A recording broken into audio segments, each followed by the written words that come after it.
যুগের ধর্মকে বলে নাম সংকীর্তন। সত্য যুগে ভগবানকে পাওয়ার উপায় ছিল যার যজ্ঞ করে, মন মন ঘি পুড়িয়ে যজ্ঞ করে ভগবানকে পাওয়ার উপায়। ত্রেতা যুগে ভগবানকে পাওয়ার উপায় হলো ধ্যান করা। দ্বাপর যুগে ভগবানকে পাওয়ার উপায় হলো পূজা অর্চনা করা। কিন্তু কলির ভগবানে দেখছে যে কলির জীবের হবে অল্পায়, এদের তো আয়ু থাকবে না, আর এদের হাতে তো সময় থাকবে না দামি দামি মোটা মোটা রামায়ণ মহাভারত পড়া। তাই আমাদের জন্য গাইডলাইনটা চালু করেছে না, হরিনাম সংকীর্তন বিনা কালো। সেই হরিনাম আপামর জীবনে দাঁড়িয়ে দাঁড়িয়ে তিনি বিতরণ করেছেন।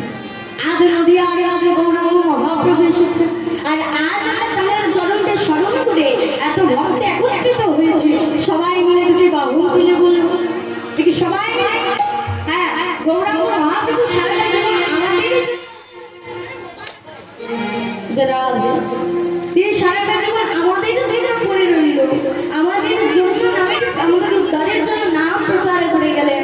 আর আমরা 3 ঘন্টা তার নামে ঘুরতে পারবো, সবাই পারবো। তাই যদি বাহু আজ আমার গৌরাঙ্গ মহাপ্রভু নদী আর আজ এসেছে, তাই আমাদের গোবরে লড়ি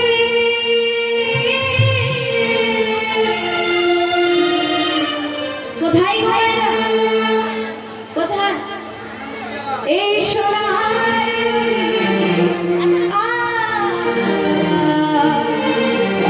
হরিবল হরিবল মায়ের একবার হয়েছে সবাই হরি আরে শব্দ শোনা যায়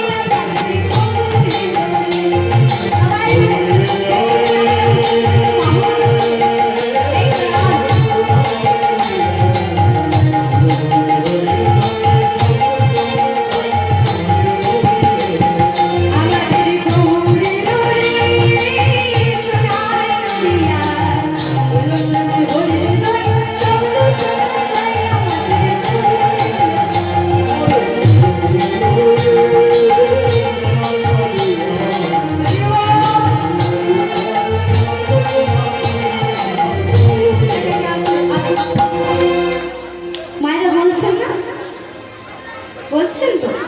হ্যাঁ, সবাই বলছে, কিন্তু আমি বাজনার জন্য শুনতে পাচ্ছি। ঠিক আছে, আমার সাথে যারা এসেছে এনারা বাজাবেন। হ্যাঁ, বাজাবেন না তোমরা? আমি গাইবো, আমার সাথে আপনারা গাইবেন। কি গাইতে পারবেন তো? সবাই দুটি বাহু তুলে আর পরে করে তালে আমি বলবো, তারপর আপনারা বলবেন।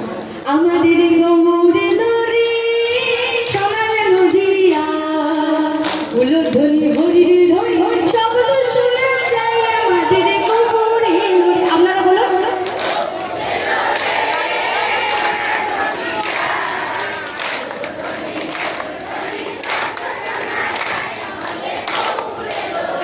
আমাদের গৌরে লরি সোনার নদিয়া হলো ধ্বনি হরির ধ্বনি শব্দ শোনা যায় আমাদের গৌরে লরি।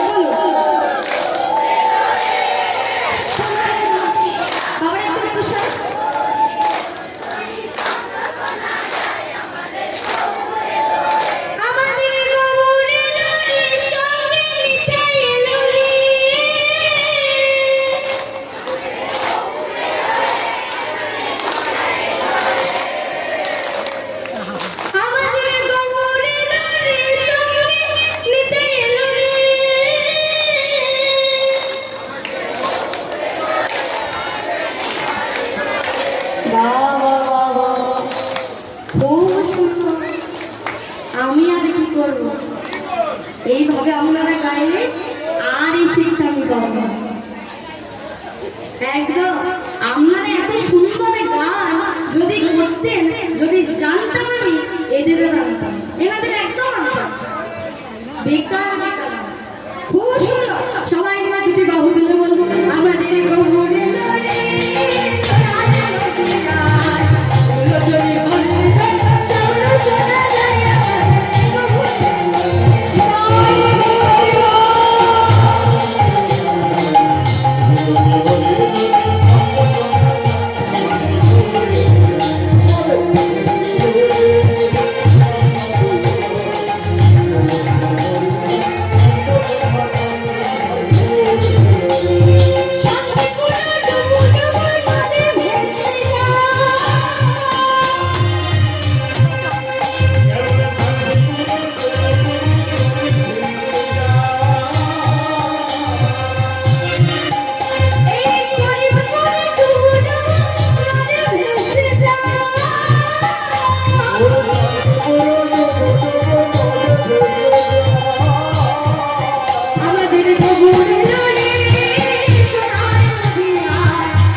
করে যেই নামের প্রচার করে গেলেন, এটা আজ তিনি দেখে সফল হলেন।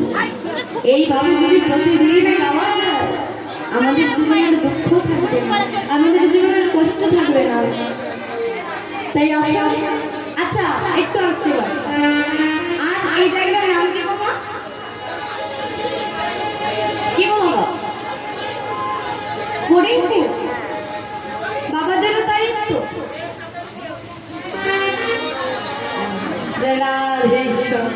আর এই জায়গাটা না বৃন্দাবন। কেন? কারণ যেখানে হয় হরিনাম সংকীর্তন, সেটাই তো মধুর বৃন্দাবন। শুধু তা নয়, যেখানে আপনাদের মতো কৃষ্ণ উনি ভক্তির আগমন, সেটাই তো মধুর বৃন্দাবন। আচ্ছা, বৃন্দাবনের সদস্যতা কার নাম হয় গো? রাধে রাধে। দেখো রাধা রানী নামে যারা দলে দলে যাবে, হ্যাঁ যাবে সবাই বলি রাধা রানী কি। পেছনে বাবারা কেউ বলে, হ্যাঁ? ও আচ্ছা আচ্ছা, দেখি সবাই মিলে বলে বলি বৃন্দাবন ধামে কি, বাকি বিহারি রানী কি, কেশী ঘাটি কি, বংশীবাড়ি কি, সমস্ত ভক্তবৃন্দ কি, হৃদয় গৌর হরিবল। সবাই আমরা রাধা নাম স্মরণ করে বলবো, বলে রাধা রানী মহারানী কৃপা করুণা। রাধার না কৃপা পেলে বৃন্দাবনে যেতেও পারবো না, আর বৃন্দাবনে গেলে কৃষ্ণের চরণও পাবো না। তাই কৃপা করুন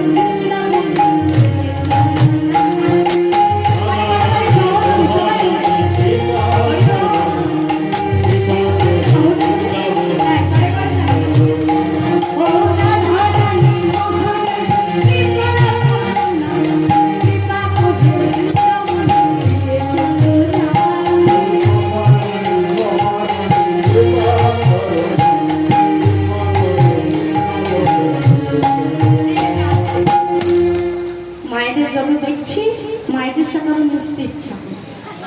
আচ্ছা মায়ের আরেকবার বলবে, হ্যাঁ সবাই মিলে বল। ঠিক আছে বাবু, আবার আবার আওয়াজ না, আমরা আপনারা গান বলে রাধা রানী মহারানী কৃপা করো না, কৃপা করে বৃন্দাবনে নিয়ে চলো না। উচ্চস্বর স্বর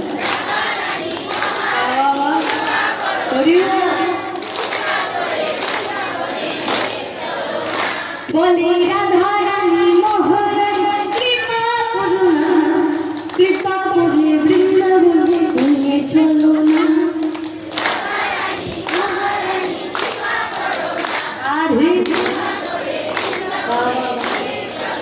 এবার সবাই মিলে বাহু তুলে বলবো রাধে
প্রবেশ করলাম। আচ্ছা বলুন তো, ভগবান শ্রীকৃষ্ণ তিনি কত বছর লীলা করেছিলেন? কি বাবা, কত বছর করেছেন বলুন? 125 বছর। ভগবান কৃষ্ণচন্দ্র তিনি লীলা করেছিলেন 125 বছর। কোথায় কয় বছর লীলা করেছিলেন? তিনি বৃন্দাবনে লীলা করেছিলেন 11 বছর বয়স পর্যন্ত। আবার 11 বছরের পর তিনি বৃন্দাবন পরিত্যাগ করে চলে গেলেন মথুরা। ওই মথুরাতে গিয়ে তিনি রাজা হলেন, ওখানেও তিনি আরো 11 বছর লীলা করলেন। তাহলে বৃন্দাবনে 11, মথুরাতে 11, 11 আর 11 22। আর 125 থেকে মাইনাস যদি 22 হয় তাহলে আর কত করে থাকবে? 103। এই 103 বছর তিনি দ্বারকাতে লীলা করলেন। তিনি দ্বারকাতে লীলা করলেন। আজ বৃন্দাবনের ভাবটা কেমন? আজ বৃন্দাবনের ব্রজের কানন কৃষ্ণচন্দ্র বৃন্দাবন পরিত্যাগ করে মথুরাতে চলে গেছে। আর আজ বৃন্দাবনে বসে অঝর নয়নে কাঁদছে, শ্রীরাম সুদাম দাম সুদাম কাঁদছে। আরে কেনে কেনে বলছে রে কানা কানা, আমরা তো সামান্য ভগবান, তাই তোকে রাজা করতে পারি না ভাই, তাই তাই রাজ সিংহাসন দিতে পারি না। কিন্তু রে কানা, তোকে রাজ সিংহাসন দিতে না পারলেও, তোকে রাজ ঐশ্বর্য দিতে না পারলেও আমাদের হৃদয় সিংহাসনে আর প্রেম ভক্তির ঐশ্বর্য তোকে বেঁধে রেখেছিলাম। তুই আমাদের ছেড়ে চলে গেলে ভাই। যে এই সকালে কৃষ্ণচন্দ্রকে ছাড়া এক মুহূর্ত থাকতে পারত না। আজ কৃষ্ণচন্দ্র সমস্ত সখাদেরকে কাঁদিয়ে, সমস্ত বৃন্দাবনবাসীদের কাঁদিয়ে, পিতা মাতাকে কাঁদিয়ে, রাধা রানীকে কাঁদিয়ে তিনি বৃন্দাবন পরিত্যাগ করে চলে গিয়েছে মথুরাতে। তাই আজ বৃন্দাবনে বসে হাহাকার করছে আর হাহাকার করে বলছে, ওরে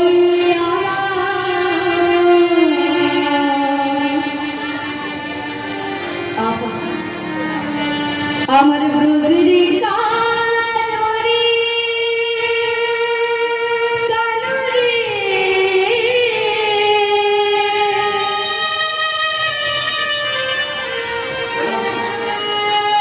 আজ বৃন্দাবনে বসে হাহাকার করছে আর করে বলছে, বলে বলে কোন দুঃখে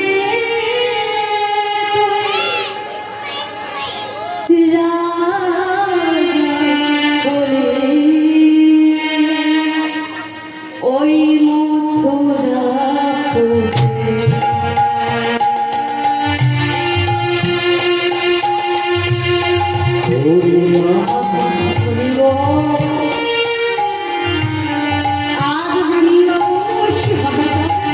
বৃন্দাবন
ভগবানের আগে থেকে জন্ম জন্মান্তরে কৃপা করে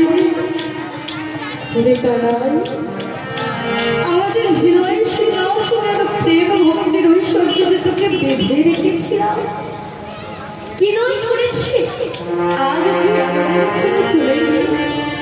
আমরা হয়তো স্বপ্না আবার কথা বলতে একবার তো বৃন্দাবনবাসীর দিকে তাকিয়ে,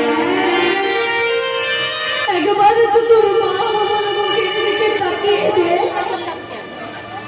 আজ নন্দ পিতা পুত্র শোকের যন্ত্রণা সহ্য করতে না পেরে প্রতিদিন একটা একটা করে চিতা বৃন্দাবনবাসী কেঁদে কেঁদে বলছে, রে গোপাল, আজ যদি তুই বৃন্দাবনে কাল থেকে আমাদের ঘরে ঘরে কে ডবলি ছড়ি ফুলতে বল, আমরা রাগেটা বসে তোকে হয়তো একটু কটু কথা বলে, তাই বলে তুই আমাদের সারা জীবনের মতো কাঁদিয়ে ছুটে যাবি একবার। এত শুধু বৃন্দাবন এদিকে আমার বাবা মারে কি হয়েছে না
তাই প্রতিটা গৃহের দ্বারে গিয়ে মা একটা নবমীর থালা হাতে লয়ে দাঁড়িয়ে থাকে।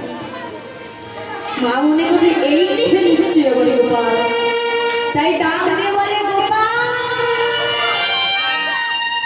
গোপাল। একবার ফিরে গোপাল, আমি তোর মা, আমি তোর মা, একবার ফিরে আর বৃন্দাবনবাসী বলে তুই নাকি কোথায় কোথায় চলে গিয়েছিস। আমার বিশ্বাস তুই কোথাও যাচ্ছিস, তুই তোর মায়ের বলে সুন্দর করে কোথাও যেতে পারিস না। আমার বিশ্বাস তুই একবার বৃন্দাবনবাসীকে দেখিয়ে দে তুই কোথাও যাসনি।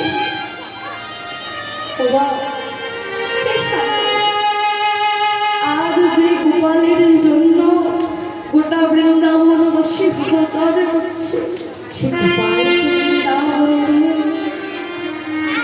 গোপাল বৃন্দাবন পরিত্যাগ করে চলে গেছে।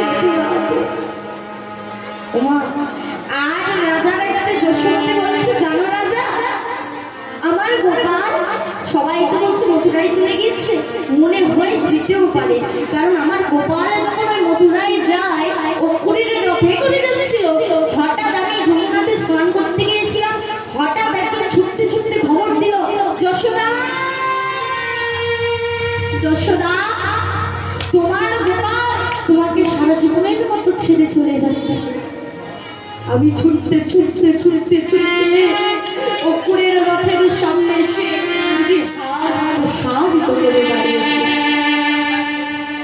আর গোপাল বলেছিল, মা আমাকে বাধা দিও না, মা তুমি যদি আমাকে বাধা দাও অংশকে বধ করবে।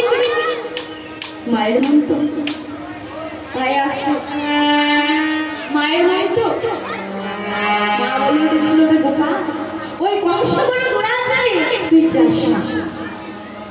তখন কৃষ্ণচন্দ্র বলেছে, আচ্ছা বলো তো ওই জায়গাটার নাম কি? কেন বাবা ওই জায়গাটার নাম তো কালীদহ। আচ্ছা মা ওই কালীদহে বলো তো কে বাস করতো?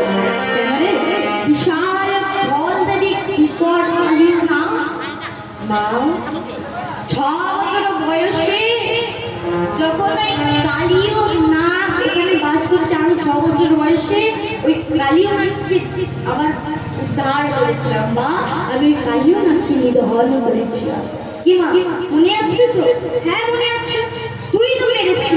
তাহলে মা যে ছেলে 6 বছর বয়সে বিকট কালীয় নাগকে দমন করতে পারে সে কি ওই বংশকে নিধন করতে পারে না?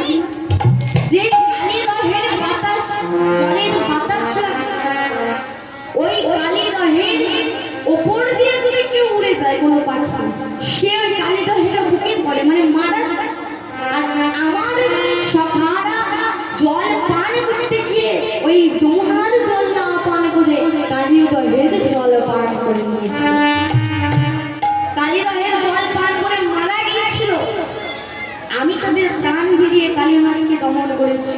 আচ্ছা বলো তো যে 6 বছর বয়সে কালীমাকে দমন করতে পারে সে কি ওই বংশকে নিধন করতে পারে না? মা বলে উঠেছে, না বাবা বংশ আরো বড় আছে। তখন মা বলছে, আচ্ছা মায়ের কথা শুনে কৃষ্ণচন্দ্র বলছে, আচ্ছা আচ্ছা বলো তো মা ওই জায়গাটার নাম কি? ওই জায়গাটার নাম তো গিরিগোবর্ধন। মা 7 বছর বয়সে যখন এই বৃন্দাবনে জলে তলিয়ে যাচ্ছিল, কে 7 দিনের জন্য কনিষ্ঠ আঙুলে এই পর্বতকে তার ধারণ করেছিল। এটাও তো তুই করেছিস। তাহলে যে 7 বছর বয়সে এই গিরি গোবর্ধন নিজের কনিষ্ঠ আঙুলে ধারণ করতে পারে, সে কি কংসকে নিধন করতে পারে না? মা বলে উঠেছিল কংস আরো আছে। এবার গোপাল মনে মনে ভাবছে যে এটাও আমরা শুনবে না, আমি শেষ কি আছে। আচ্ছা মা বলো তো, তোমার মনে আছে আমি যখন ছোট তুমি যমুনায় স্নান করতে গিয়েছিলে, আর আমি খেলতে খেলতে একটু মাটি খেয়ে ফেলেছি, আর দাদা ছুটে গিয়ে বলেছে মা গোপাল মাটি খেয়ে ফেলেছে, তুমি বারবার করে আমার মুখটা ভুলতে চাইছিলে, আমি যখন বলছিলাম না তুমি যখন জোরে করে মুখটা খুললে, বলো তো আমার মুখের মধ্যে তুমি কি দেখেছিলে? বলে কি দেখি নাই বল বাবা, সৃষ্টি স্মৃতি লয় বলে সর্ববর্ত পাতা সব মুখের মধ্যে রেখেছে না, যার মুখের মধ্যে সৃষ্টি স্মৃতি লয় প্রলয় ধারণ করে, সে কি ধারণ করতে পারে না?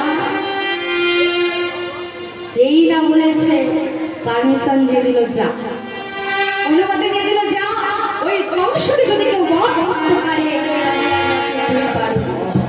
তা গোপাল তুই তো যাচ্ছিস, কবে আসবি বাবা?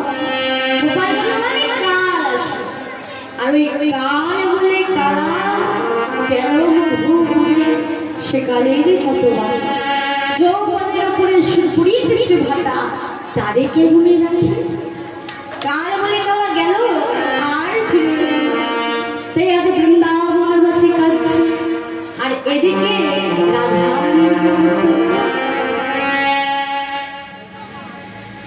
আজ রাধা রানীর অবস্থাটা কেমন? বৃন্দাবনবাসী কাঁদছে, এটা আমরা বৃন্দাবনের ভাগ্য দর্শন করলাম, কিন্তু আমার রাধা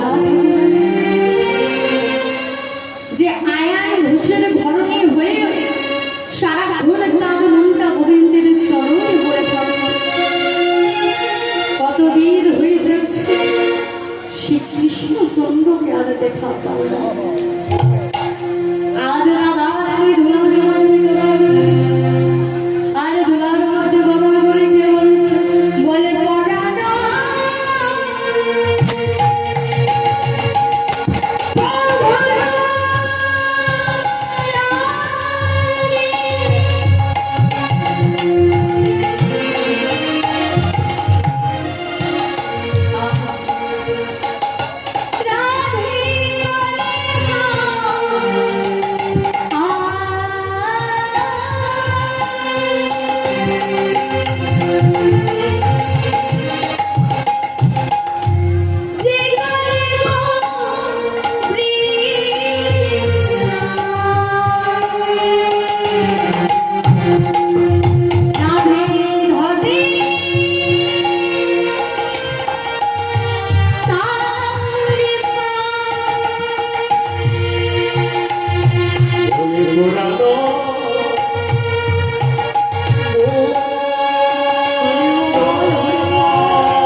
কিন্তু কি সুন্দর দেখো আজ তুমি কতটা দিন কাটিয়ে ফেলছো।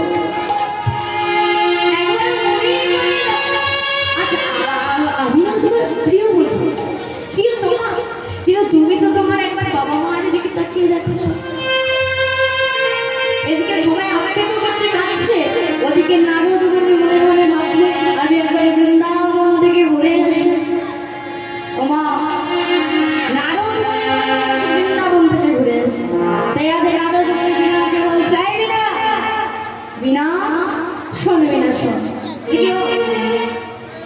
নিবি না?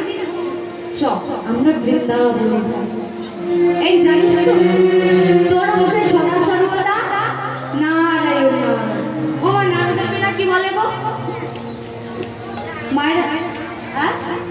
নারায়ণ নারায়ণ। কিন্তু নারায়ণ বললে হবে না, বৃন্দাবনে গেলে রাধারে কৃপা পেতে হয়, আর রাধারে কৃপা পেতে গেলে রাধারে নাম করতে হবে। তাই বলছে কি ও আমার সাথে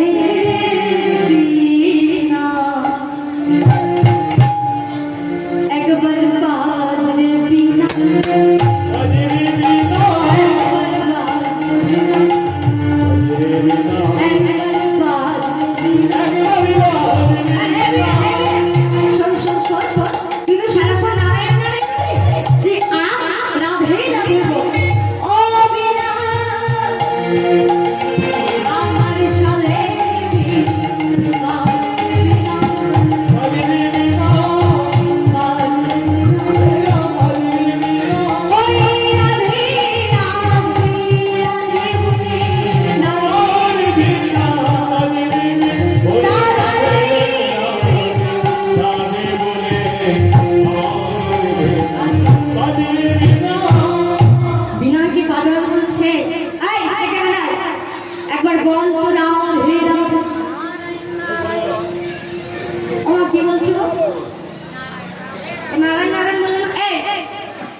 তোকে বললাম বলে রাধে রাধে, দেখি বলে রাধে রাধে,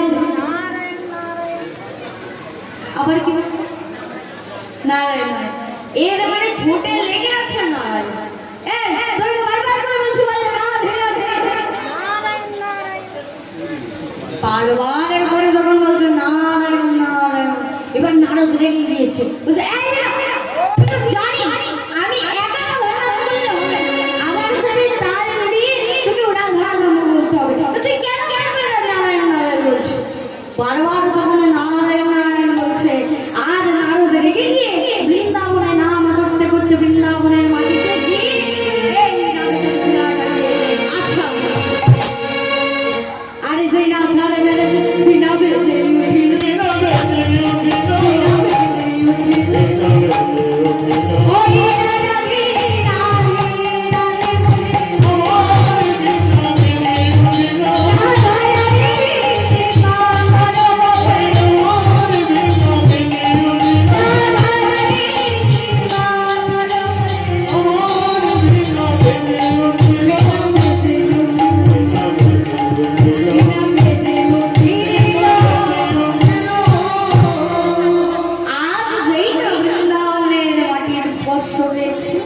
বৃন্দাবনের কনাই কনাই রাধা নাম ছড়িয়েছে, আর ওই বৃন্দাবনের মাটি স্পর্শ করা মাত্র বিনা রাধা বলে কেঁদে উঠেছে।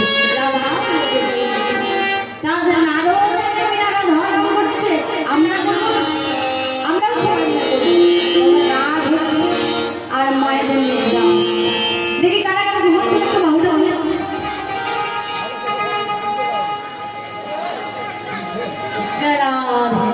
আমার বাবারা বলতে শুনছে, আমি কি বললাম যেটা ঘুমোচ্ছে বাহুটা খোলা, তার মানে জানালা খুললেন তার মানে ঘুমিয়ে ঘুমিয়ে বসলাম।